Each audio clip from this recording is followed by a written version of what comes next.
नमस्कार, मैं खुशी और आप देख रहे हैं एसपी न्यूज। आइए नजर डालते हैं आज की बड़ी खबर पर। उद्धव ठाकरे के 22 सीटों पर दावे से एमवीए में रार। शरद पवार ने भी मांगी 7 सीट। कांग्रेस की टेंशन बढ़ी। महाराष्ट्र विधानसभा चुनाव में महाविकास अघाड़ी एमवीए 288 में से 180 सीटें जीतने का दावा कर रहा है, मगर मुंबई में ही सीट बंटवारे पर रार छिड़ गई है। शिवसेना यूबीटी ने मुंबई की 22 विधानसभा सीटों पर दावा ठोक दिया है। पार्टी ने अंदरखाने संभावित प्रत्याशियों की लिस्ट भी फाइनल कर ली है। इसके अलावा एनसीपी नेता शरद पवार ने भी 7 सीटों पर कैंडिडेट उतारने के संकेत दिए हैं। अगर दोनों पार्टियां अपनी जिद पर अड़ी रहती हैं तो कांग्रेस के खाते में 36 विधानसभा सीटों में से सिर्फ 7 सीटें ही आएंगी। 2019 के विधानसभा चुनाव में शिवसेना और बीजेपी ने मुंबई की 25 विधानसभा सीटों पर जीत हासिल की थी। तब शिवसेना को 14 और बीजेपी को 11 सीटें मिली थी।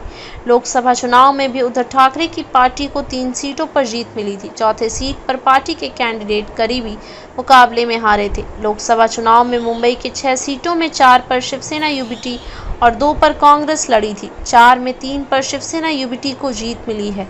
1 सीट पर कांग्रेस जीती है। एक सीट शिवसेना और बीजेपी को मिली थी।